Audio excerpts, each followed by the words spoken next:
Hey everyone, welcome to POPXP. And before the show starts, make sure to click that subscribe button and click the bell to get notifications when we go live and we upload awesome new content. And don't forget, if you can, make sure to share our stream on all your social media outlets. We appreciate it, and thanks for helping us grow the POPXP channel.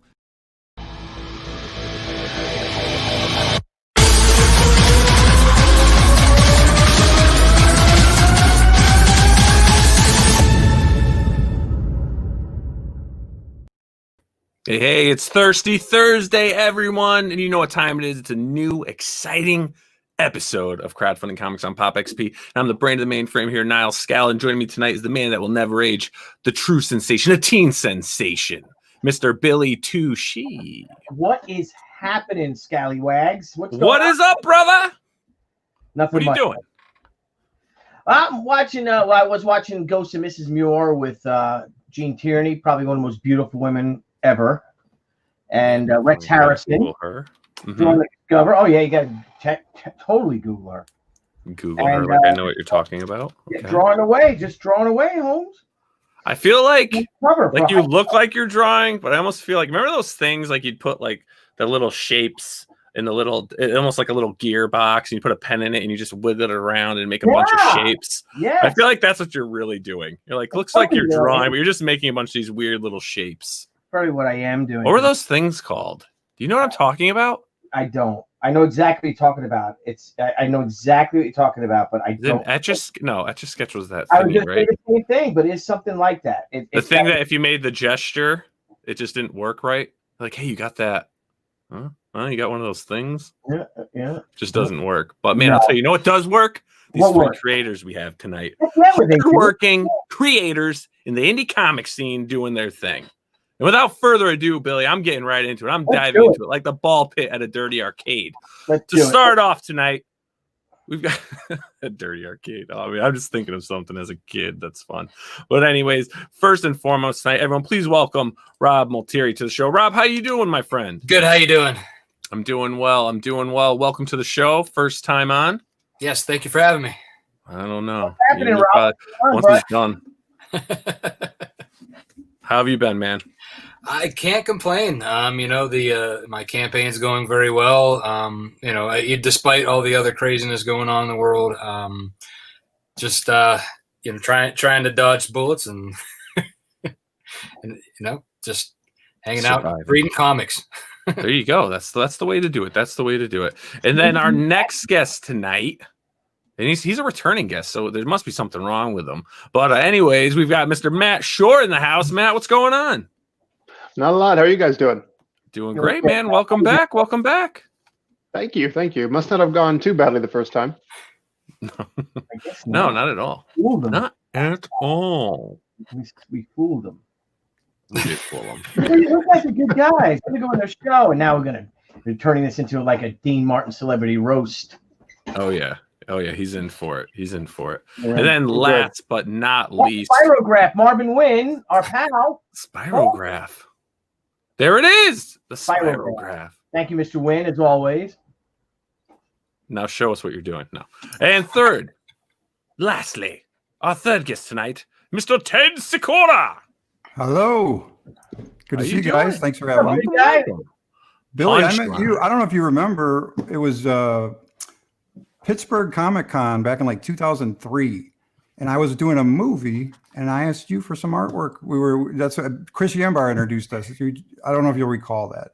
I don't. I know we're friends, but what was the movie you were doing? What art? I guess I didn't do it for you. Oh, you know what? We were just going table to table, talking to creators. We had to make a comic shop in the movie. Oh, okay. So we were just trying to get some books, and I believe you came through for us. Oh, nice. Oh, cool. Yeah, Hero Tomorrow. That was the name of the film. Nice. What was it about? What was the film about? Movie, Ted. It was a dark comedy. It's about a guy who had an idea for a superhero, but he can't get it published. His girlfriend, being an aspiring fashion designer, makes him a costume of his own character. Then he starts running around in it, trying to fight crime, but with no superpowers. So it's really what spawned our whole company, because the character that he was creating became an actual comic book, which is a whole long story. But that's A Palm of the Undiscovered Animal was the book he was trying to make in the movie, and then we made the book that would have been in his head. Oh, that's great. cool. What's the name of the book? I'm sorry? What's the name of the comic character? Well, that's Apama, A-P-A-M-A, Apama, the Undiscovered Animal, which was our first series. And from that, Tap Dance Killer, Punchline, all of that kind of spun out of that. Oh, nice. That's awesome, dude. That's Well cool. done. Man. That's really cool. Well done indeed.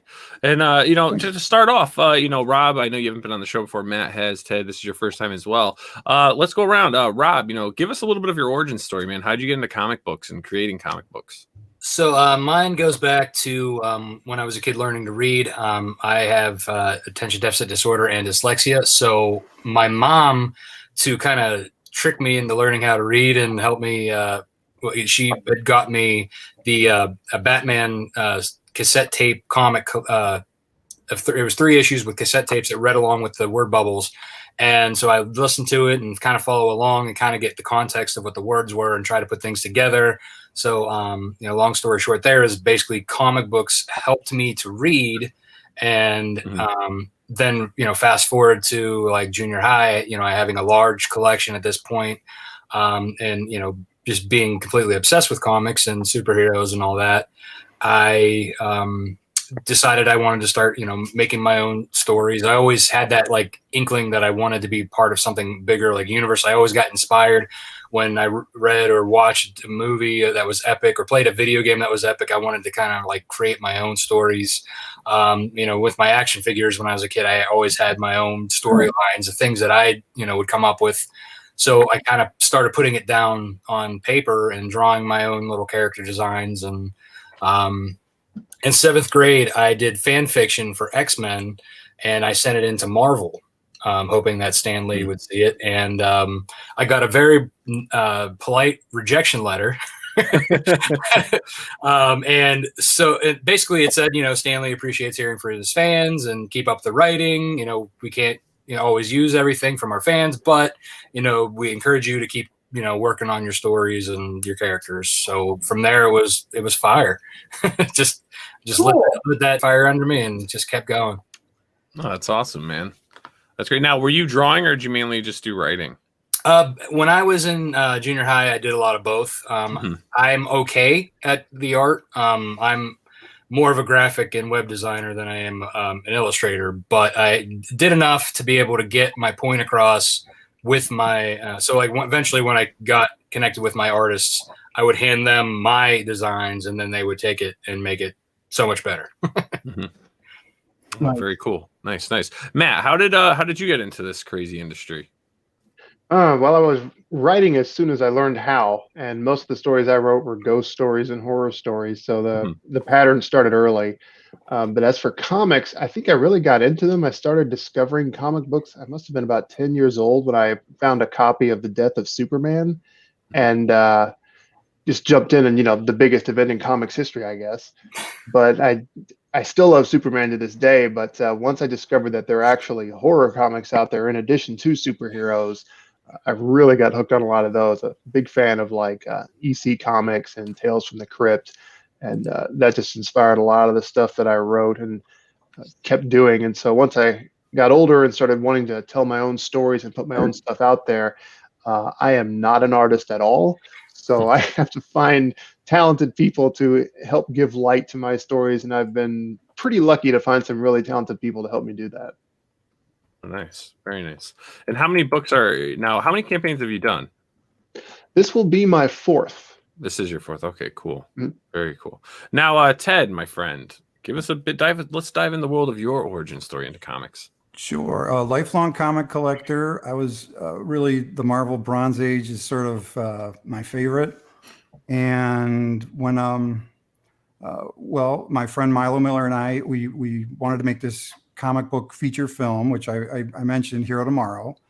And what happened is, the movie played festivals all over the world, actually debuted at Comic-Con International. And what a lot of people said was, your character, so the guy's character in the movie it's about a guy who has an idea for a superhero that he discovers the spirit force of the most savage creature that mankind has never discovered. And that is called the Apama. And he becomes the avatar of the Apama. So it's intentionally made to be a hard to explain idea. And that's part of the humor of the film. But what people, when they saw the film over and over, especially comic fans, are like, there's really nothing like this idea that he keeps describing in comics. So we thought, all right, just for a lark, we're going to hire an artist. We got Benito Gallego, who's amazing, and he's really got the Bronze Age look, if you know any of his stuff. John Buscema type. And the comic went over great. We put it on the website as a free thing to read. It wasn't necessarily prompting people to buy the movie, but we caught the bug. It was like, man, we've been through what it takes to make a movie, and it's brutally hard. With a comic, it's also hard, but it's not hard on the level of finding locations, casting, and then budget constraints. Like, we can go to the moon, we can do anything. And just from a storytelling standpoint, it's why comics are my favorite medium. And so then we just kept making new issues. We started selling them on Comixology. We were terrified of print because we just thought we can't figure that out. But then when we got to our 5th issue, we ran our first Kickstarter to get it in print, and we raised about close to $15,000 on that campaign. Awesome. And then we did a second collection, and it was in the second collection we introduced this character, the Tap Dance Killer, and I'd be at New York Comic Con, and there were images of Tap Dance Killer, and people were just like, "Who is this? What is this?" This was when she was just a villain in a Palma, so it really sponsored the thought to turn that into its own series, give her own series. And that did really well for us. And, we are distributed through Diamond. And her collection came out. We did a Kickstarter for Palma Volume 2, Tap Dance Killer. All of them did between 12 and 15,000. And then in Tap Dance Killer Volume 2 is when we introduced Punchline, which in Tap Dance Killer Issue 1 is when we introduced Punchline. And we talk about that probably later. Mm-hmm. Good. Excellent. You have a trailer like online of that movie anywhere? Hero Tomorrow. Yeah, movie trailer. If you just do a search for it, it'll come up. Can we share that? How fun would that be, Niall? I'd love to see that. Yeah, we've got it. Yeah, Here to Tomorrow. Yeah, we'll check that out. When we get over talking about your campaign, we'll bring that up. All right. All right, cool. Now, Rob, so you have your campaign right now, which is currently on Kickstarter. I believe all you guys are on Kickstarter tonight, right? All your campaigns. So let's check this out. So you have Nightwolf Volume 1. So you got Volume 1, which means this is a culmination, I'm assuming, of a bunch of issues that you've already produced. Yeah, so this is collecting issues 1 through 4, as well as 16 extra pages of story done by guest writers. I also have Tyler James of Comics Tribe, who wrote the Red 10, Madeline Holly Rosing, who wrote Boston Metaphysical Society, and Travis Gibb, who is Voodoo Nations, and several. Right now he's running one for Cthulhu Invades Oz, and also Kevin Joseph, who is the writer of Tart. So these 4 guest writers each have a 4-page insert into each chapter that's going on in this as an extra story, answering questions that may have come up during these, during my initial 24-page issues. But you can only fit so much in. So when I approached them, I kind of like, all right, well, this is the idea. This is kind of like the director's cut of what I wanted to do, but I had to cut something. But I want you to take this idea and make it your own. And they all 4 did a fantastic job. We're also, so it's 152 plus pages of story, art, and pinups. So it's got all the variant covers from the single issues. It also has brand new pinup art that's even still being worked on now. I've been showing kind of the ones as they come out throughout the campaign, and unlocking different milestone rewards and stretch goals. Oh, fantastic. So what we'll do is we're going to play your campaign video, and then we'll get into a bit about, Nightwolf and what the whole story is about and all that stuff. Sounds good.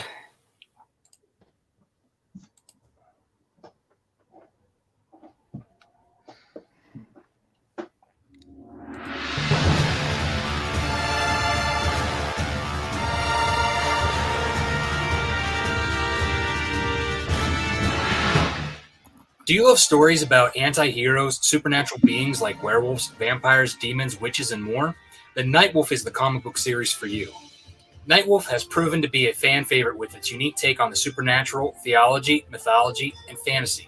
The story encompasses elements of horror, magic, and science in a modern setting. Hi, I'm Robert Multari. I'm the creator and writer of Nightwolf and the founder of Lone Wolf Comics. It's been my dream since I was a kid struggling with attention deficit disorder and dyslexia to be in the comic book business. Comic books have helped me learn how to deal with my learning disability.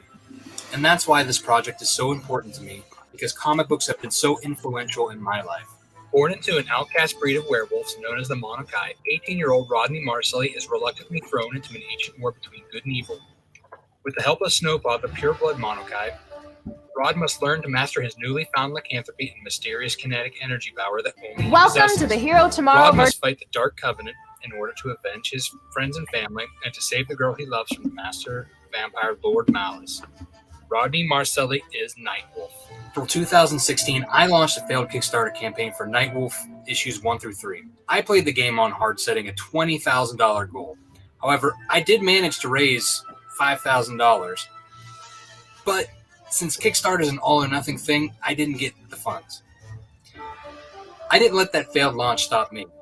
So I decided to raise money on my own by doing freelance web design jobs. After self-publishing Nightwolf issues 1 and 2, I came back to Kickstarter in October 2019. And since then, I had 2 successfully overfunded campaigns, and that's all thanks to my amazing backers that I refer to as my Wolfpack. Nice. I have written 12 issues of Nightwolf, and I have published the first 4 issues in print and digital formats. Now, I stand ready to publish Nightwolf Volume 1 in a trade paperback collecting the first 4 issues along with exclusive new pages of story and artwork. And that's why I've come back to pay for the printing and the rewards that you will receive for backing this project. I'm extremely grateful for where I am now since publishing the first 4 issues of Nightwolf. When this project is fully funded, I will have the opportunity to tackle a new medium by bringing this gorgeous collector's trade paperback to life. I'd like to thank you for taking this creative journey with me, and I appreciate it so much. So what are you waiting for? Join the Wolfpack today. Oh! I'm joining the pack. Great video, buddy. Great video. Thank you. I appreciate it. So I love werewolves, man. Yeah, me too. Who doesn't, though, right? But you know what, though? You'd be surprised when I was at cons, like, you know, if someone come up, you know, kind of look at the artwork. Occasionally, I'd get that one guy who would be like, "No, they're okay." I'm like, what? Nice. It happens. It happens. So tell, I know, you know, the book, I mean, the video kind of goes into like your journey of how this campaign came to be, but tell us about, you know, Nightwolf. Tell us about the story, the characters. I mean, what can backers anticipate when this book shows up on their doorstep? So Nightwolf is basically kind of like if you put, you know, horror, drama, fantasy, or, you know, urban fantasy all into a blender and you get this, you know, great story. You know, there's elements of horror that when you're turning pages and you kind of get that jump scene, like, holy crap, you know. You know, there's even like a fireplace crucifixion scene that I'm not going to say who the victims were. You know, a massacre, a dance, kind of like, you know, anybody who enjoys like Buffy the Vampire Slayer, you know, Supernatural, or even like, you know, Rise of the Lycans. That's kind of stuff that people will, I think, would enjoy this kind of book. You know, it's got great art. It has, you know, Nightwolf. Basically, this kid, you know, has everything. Kind of born with a silver spoon in his mouth, right? He basically gets everything.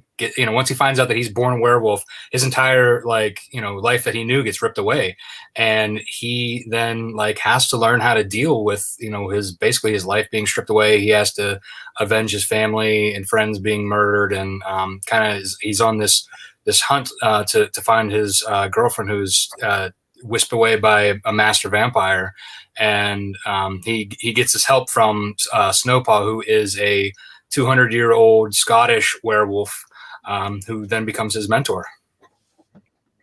Oh wow! Nice. So how many different werewolves are in this story? So right now, Highlander. Yeah, yeah. She's from the Scottish Highlands. That's for sure. I actually have a spin-off series about her coming out in February. So that's her origin story. But with Nightwolf, there are 3 main werewolf characters who are in this book. 2 of which, one. So I guess the breed that they come from, they are either born purebred, which is purely good, or a mongrel, which is purely evil. And Nightwolf is kind of in the middle. He's not purely good. He's not evil. He's that modern day where everything's kind of has a gray line. And I kind of, so he basically he does good things, but kind of more for selfish reasons. He's kind of more of an anti-hero. And so that's basically, how that kind of comes to play. But there will be more vampire elements as well as werewolves and witches. There's demons. There's a full gamut of supernatural creatures within this story. Oh, very cool. Wow. Now I'm scrolling through the rewards here, and I see in Milestone Rewards, Tap Dance, Killer 1 and 2. That's right. Yeah, Ted has allowed me to use his book as one of my milestones when we're crossing 75% funded, and he has a copy of my issue 1 for his backers as well. Oh, fantastic! That's great you guys do that. You guys are very sneaky, very sneaky, gentlemen. A very sneaky show. Now, how long have you been? So obviously you've got photos. You're doing conventions. You got tweets and comments and things from your fans. I mean, how long have you been doing this whole series? So publicly, I've been out since 2017. Was when I released my first issue of Nightwolf in print, and that was September of 2017. And then that following December, I went to the Steel City Comic-Con in Pittsburgh to basically, since my first Kickstarter didn't make it, I had it published myself. I printed it out myself, and I was like, all right, well, now I have these books. What do I do? So I tested it out. I got an artist table at the Steel City Con that year in December, and I took 100 copies with me. I had some the character designs and some of the cover art printed out and as 8x10s and 11x17s, so I could fill my table, because I didn't want to be just that guy with a single comic, just sitting there.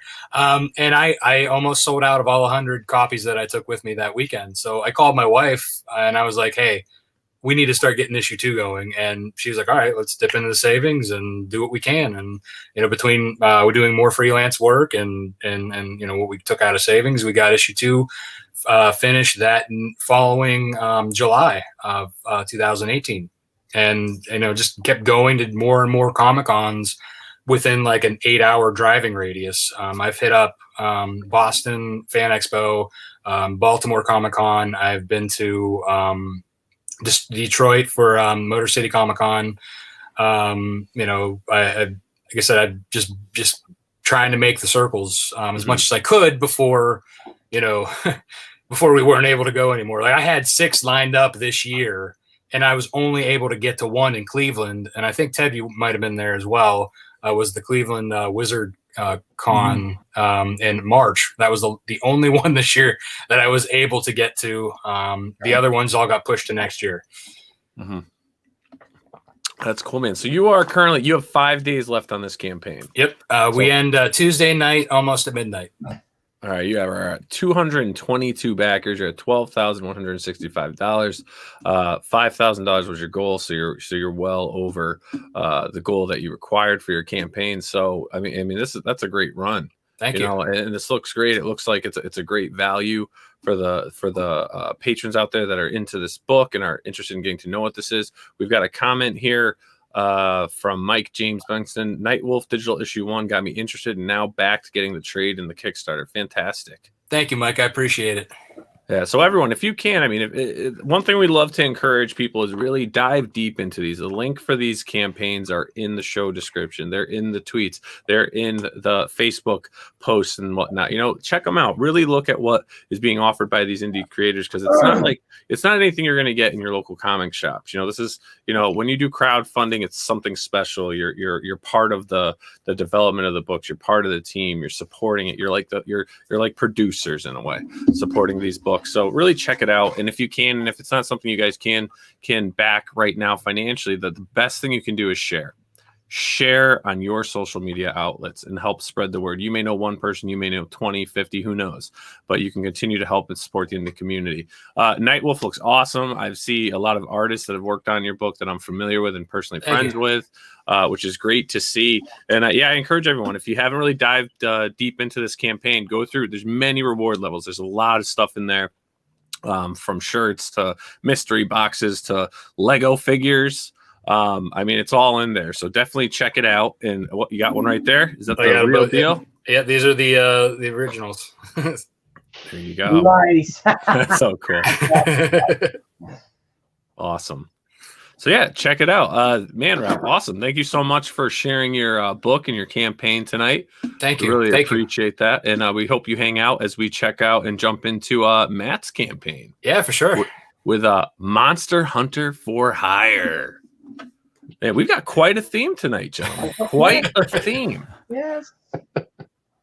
Now, actually, just before we jump in, Matt, there is a question here, and I don't want to forget this because I think it's a good question. Robert Frank asks, how do you all trademark or copyright to protect your characters for your crowd-funded comics?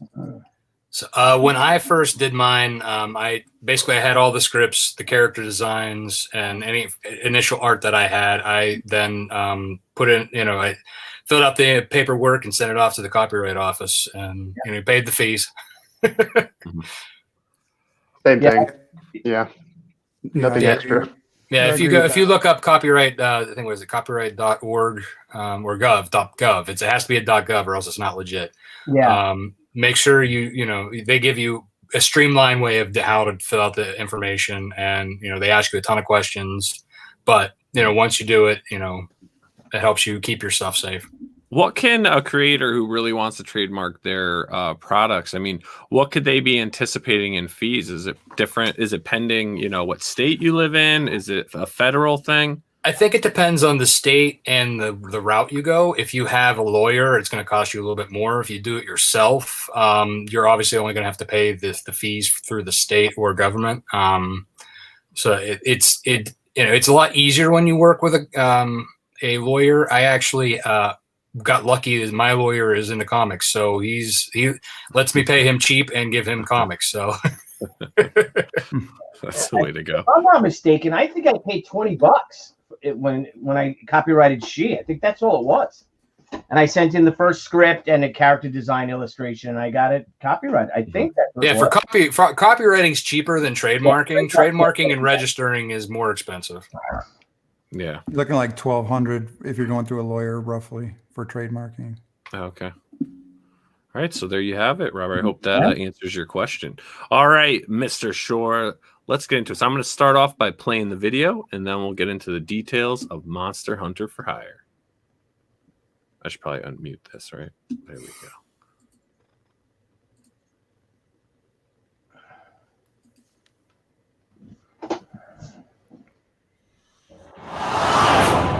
What if you hunted monsters for a living? What if it was just a job and not some grand calling? And what if that job, like so many other jobs, absolutely sucked? Monster Hunter for Hire is an anthology about a man who has no illusions about being the hero. What seems both horrifying and exciting to us is just Tuesday for him. He's been doing this more years than he can count, and he's hated every single one of them. No mission ends as expected, and they all come back to bite him, sometimes literally. Trouble is, he just doesn't know how to do anything else. This anthology is a combination of horror, adventure, and a very unhealthy dose of dark humor. We're offering both digital and printed copies, usually, along with bundle packages of previous comics from our lineup. And, as if that's not enough, we're also offering official Monster Hunter for Hire t-shirts and the chance to have your name on the cover. So if I can borrow a well-known quote from some truly evil dead monsters, join us.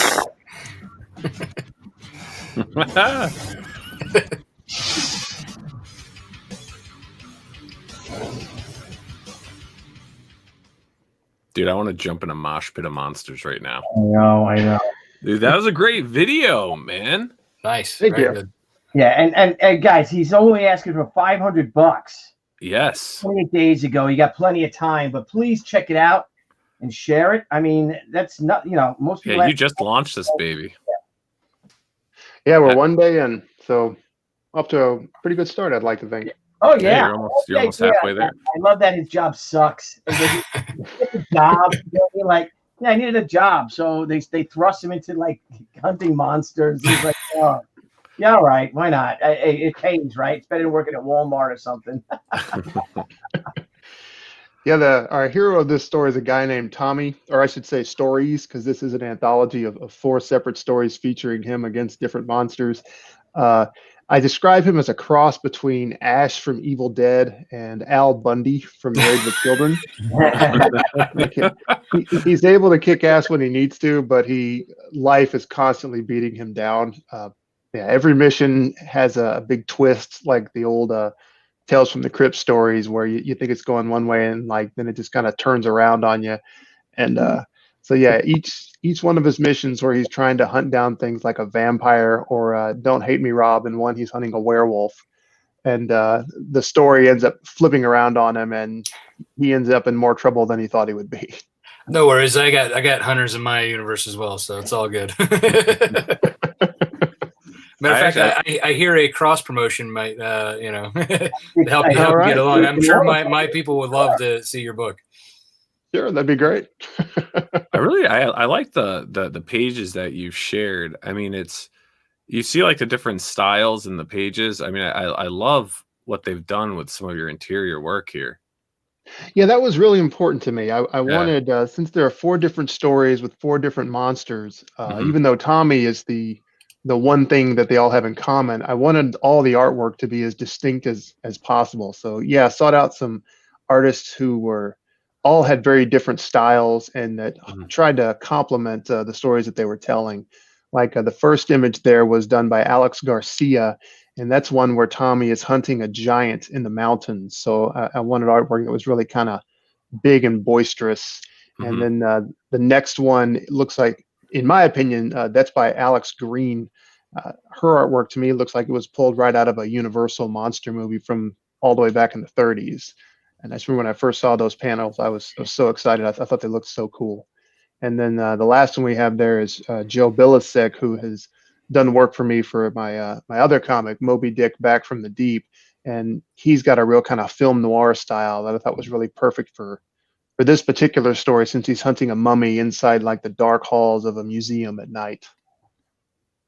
Very cool. Nice. Very cool, man. Yeah, I love her style here. I like this. It's almost like a charcoal charcoal piece behind, some nice fine line work. Yeah, really pops. I like that. Do you see what I'm saying, Billy? I like it. You like it? I like it too. I like it too. Very nice. It's like popping out at me. Billy.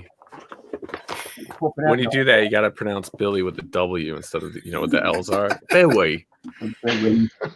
Hello, Billy. So 4 books now. This anthology do these books already exist, or are you putting all these separate stories together and actually just creating the anthology, which is this campaign?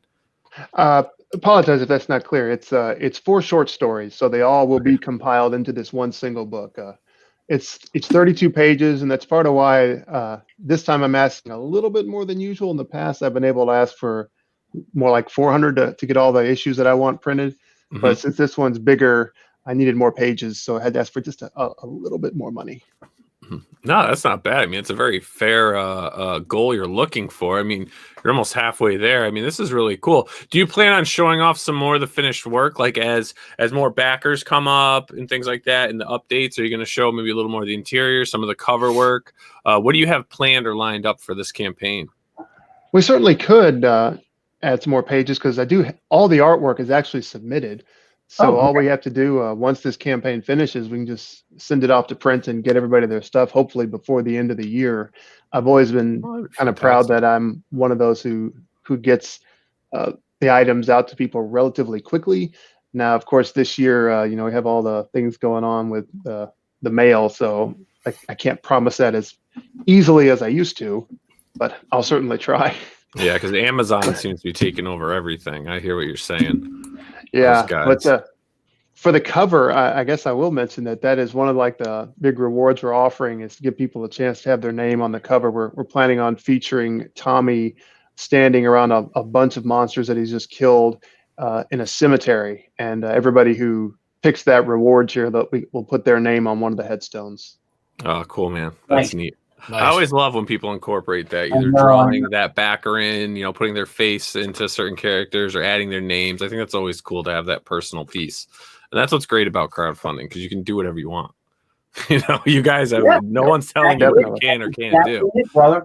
It's fantastic. So yeah, everyone, get out there, check out Monster Hunter for Hire. Again, if you guys have questions on this stuff, I'm sure. I mean, for you guys as independent creators, I mean, do you keep an outreach there for your fans, people interested to reach out to you and ask you questions about your products? I certainly do. Yeah, definitely. I mean, they can reach out anyway. I mean, I don't hide who I am. I'm like, hey, I'm here. Yeah, I'm accessible all over social media. So yeah, I'm excited when somebody actually reaches out with a question. Awesome. Well, guys, check it out. Again, help share Monster Hunter for Hire. Just launched. He's 1 day in. Let's push this. Instagram, Twitter, Facebook, whatever you're on. Does Tinder take these things? I don't know.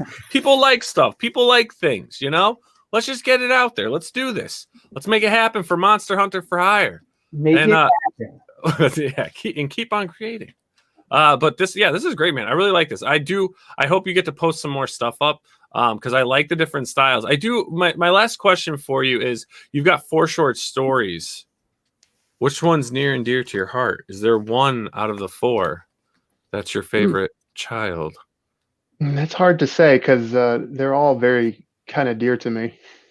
That's a very bland answer, I know, but you sound really just like a like parent. Them all. I really did like all 4 of these. They were a lot of fun to write and to see them brought to life.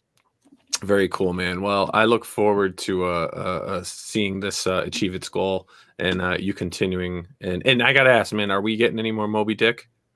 Oh yeah, Moby Dick is still. Oh yeah, that's actually still ongoing right now on the web. So once that issue, 4th issue finishes online, then we'll turn around and do another Kickstarter for that one. Fantastic. That's such a fun concept, man. So guys, check that one out as well online. In the, if you can, in the private chat on here, send me the link to where they can go to check Moby Dick Back from the Deep, and I'll add that in. So again, man, thanks for sharing your Kickstarter campaign. I hope you can hang out with us as we now enter the world of Punchline. And the Vaude-Villains. Right? Issue number 1, Mr. Ted. Damn straight. Yes. This is cool. And I'm going to get into something on this because I'm very curious, and you probably can read my mind where I'll go with this. But first and foremost, can we play your campaign video? Heck yeah. All right, let's do it. Punchline and the Vaude-Villains is a series that changes on a dime, from horror to superhero to comedy to supernatural. But all of that is grounded in its setting of modern-day Cleveland.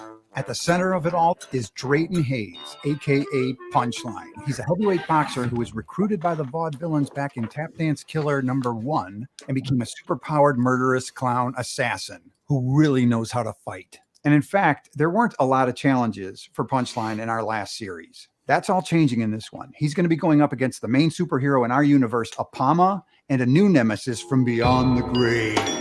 Continuing the art with these characters is the immensely talented Donny Hadiwijawa. His work is extremely dynamic, and he has a perfect sense of humor and horror that blends magically with the Vaude-Villains. I'm a lifelong comic book collector, especially classic Marvel stuff. And with Hero Tomorrow Comics, we wanted to create a world that was contemporary, but also told in that classic Bronze Age style. I was set up next to the great Jim Shooter at a comic convention. And I said, hey, man, I'd really like to get your take on our stuff. He said, I'll take a look at it, but I got to warn you, I'm going to be honest. About a month later, he sent me a note that said, you can use this quote, Tap Dance Killer is like finding water in the desert. We've had over 75 written reviews about our work. And if there was like a Rotten Tomatoes that compiled comic book reviews, we'd be close to 100%. And then there's this lady. This is for the tap dance killer. This is the finest bitch in the game. If you are not fucking with the tap dance killer, you are not a comic fan. Get up. Hero Tomorrow Comics relied heavily on comic conventions. Sold. And while we stayed active behind the scenes producing new work, we decided to hold back all releases until conventions started happening again. So with all of us sitting at home with no cons, I decided to turn to Kickstarter to grow this project.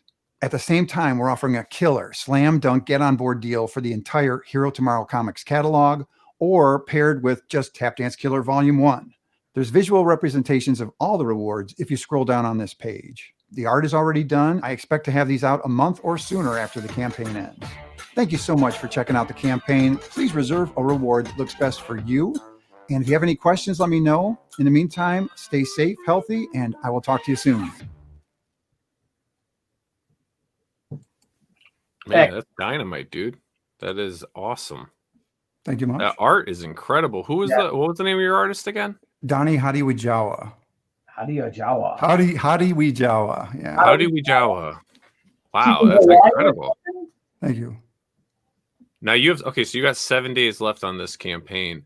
Now I do want to ask. Now is this character Punchline? That is. Because now has there been any issues with DC's Punchline? Ours debuted 2 years before theirs. They are both they are both clown-themed mob assassins named Punchline. Yeah. And we had a half-page ad in the preview guide when we debuted Punchline back in early 2018. What can I tell you? No, there's been no issues, but there could be.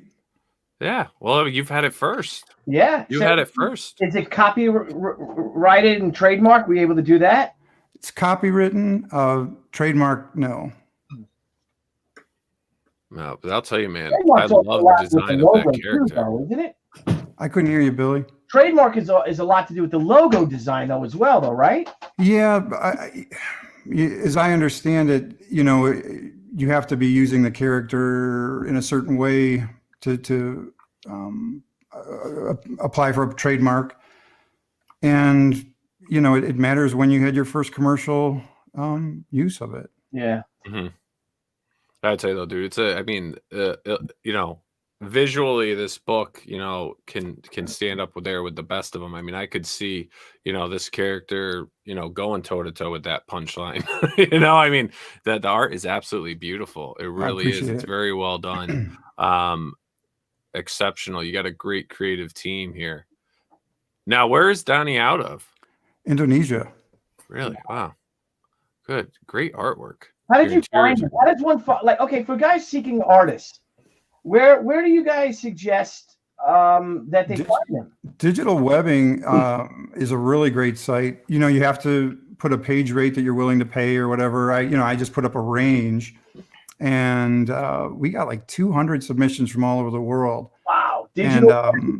It helps when you've got other stuff that you can build your brand on. So, we're like Hero Tomorrow Comics is, we are distributed internationally. So that's a nice thing to be able to say. So, I'm not saying everybody's going to get that many submissions, but I thought we found our other guy, Benito Gallego for Opama on DeviantArt at the time, but I think Digital Webbing's a better place to post these now. That's DeviantArt's where I found my artists as well.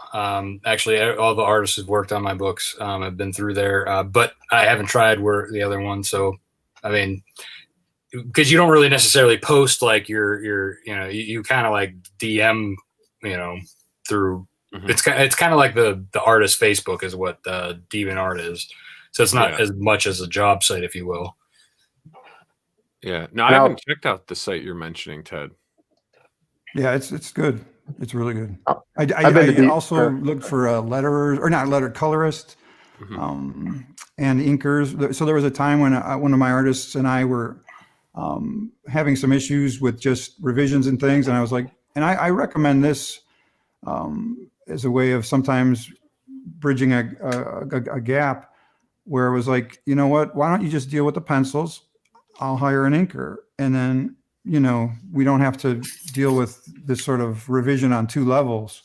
And it really helped us, and we got back to a really good sort of working method. Mm-hmm. Nice. You were going to say something, Matt?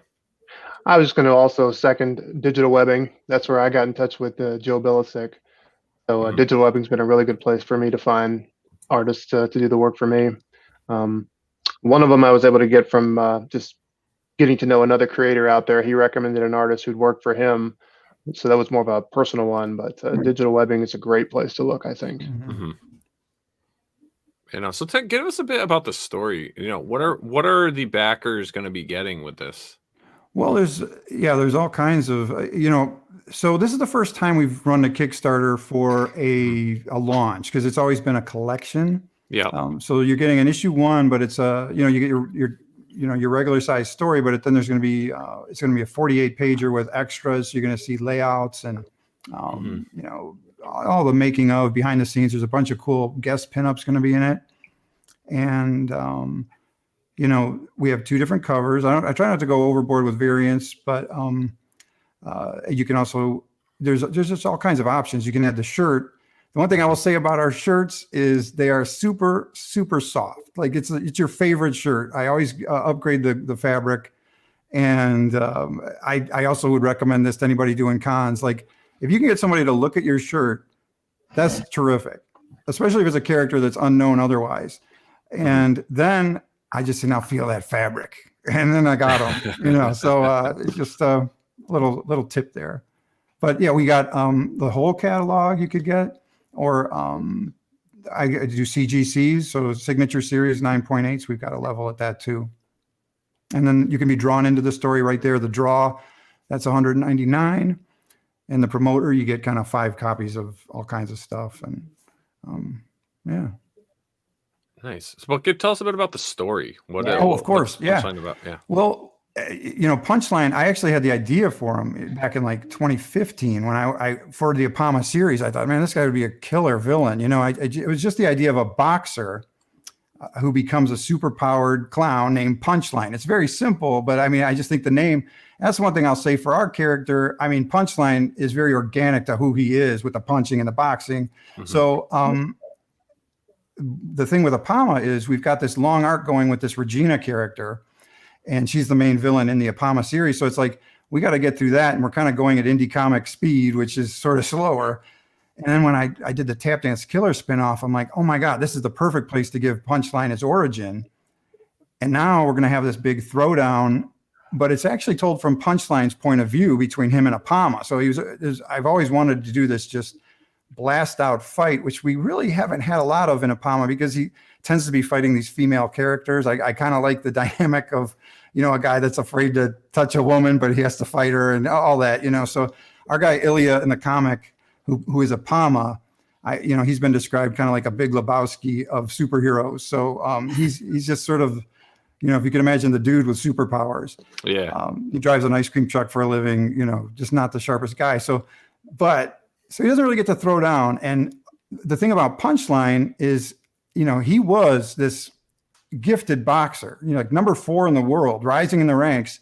And he was sabotaged. His own corner kind of bet against him. They poisoned him, and his career was ruined because then he fails his drug test. So the Vaude-Villains find him, and they've got this guy Fletcher in the Vaude-Villains who is doing this sort of experiments on humans, on enhancement. And he's got this failed experiment who we call Hurricane Lizzie. They showed Drayton Hayes, they kidnap him.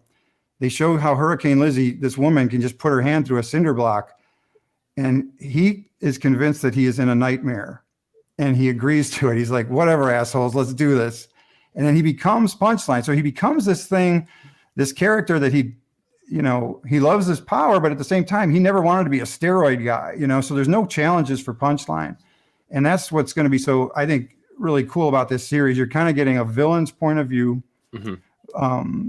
But every villain is the hero of their own story. And, I think there's a lot of depth to this guy. So he's not just out there committing atrocities. There's a reason. You understand his reason. They're trying to wipe out rival mobs, that kind of thing, and to rise as the new crime power. And Apama's going to get in the way in these first couple issues. And then there's a supernatural threat that attacks him mentally, which I'm really excited about. So it'll be a 5-issue series. Oh, very cool, man. I like that whole concept. That's so freaking fun. I know. I love it. And the mob suit wants to know where the Carney tier is. Oh, that would have been smart. We used all boxing puns or phrases. That's cool. And then obviously too that with this campaign you're now allowing people based on different tiers to get your other books within your that you're publishing as well, so they get more familiar with your other stuff out there. Well, and I can't stress enough how the loss of Comic Cons. We had stuff in the April preview guide. We were debuting a series called Bloom. I had all these variant covers. We had this incentive, and my rep said, "Hey, man." Because in April, of course, everyone remembers, cons shut down. The preview guide wasn't even delivered. And they said, this is not a good month to launch a new series. I said, I understand. So we decided I'm going to hold that one back until cons reopen. Because really, Diamond for us, it pays for part of the print run, but it doesn't, I would just be losing money on every issue. Yeah. So we waited. And like I said, it just, we got to try something new. And I think what we're going to do in the future here, this was a bit of an experiment. I think it's going just fine. But what I think we'll do is we will continue with our solicitations through Diamond, and we'll do a subsequent, at the same time, we'll do the Kickstarter, maybe just like a 2-week Kickstarter. That way it helps us with the con income that's missing. And I talked to some retailers about it, and they all seem pretty cool. They all want something unique that's not in the Kickstarter campaign for Diamond, which is perfect. We can make variant covers for them, and hopefully everybody will be happy, and we can keep this sort of profitable. Oh, that's a cool idea. Good. Good luck with that. Keep us in the loop. I'd like to know how that goes. Doing subsequent campaigns, offering things that you can't get through Diamond. Maybe something a little more personal for the fans, and then continuing with your traditional way of getting your books out there. We'll definitely do. That's awesome, man. I mean, this looks great. I mean, another great campaign, guys. I mean, there's 3 great campaigns tonight. Really, dive deeper into this. You can read through all the different tier levels. You can read more about the descriptions of the books that are within this campaign. I mean, there's a lot of great stuff, and it seems like a lot of it all kind of ties together. This is basically your universe. You've created here. It appears. Mm-hmm. It's very cool, man. I appreciate you coming on with that. And what we can't forget this trailer, though, either. Can't forget the trailer, Holmes. Can't forget this trailer. Let's check this out, too. Let's bring this in here. So what is this costume that Robin spent 3 entire weekends working on? I never did see the whole thing. The costume is for a character that I've created. His name is Apalma. A superhero. I brought a picture if you want to see it. Oh, yeah, great. Yeah.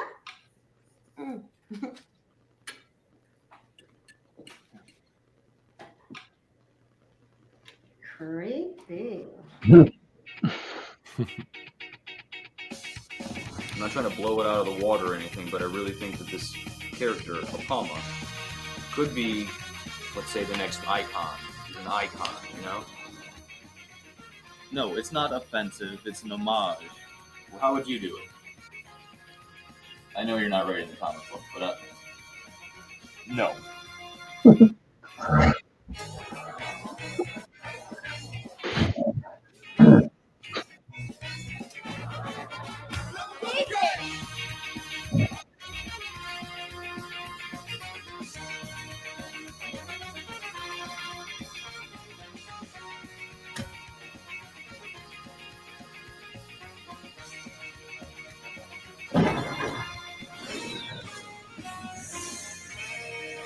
I thought I told you to stay out of this. That's cool, man. That's cool. That's kind of creepy, man. That's like his costume. I like that. That would scare the crap out of me. Crap out of you? That would scare the crap out of me, Bailey. Crap out of you, man.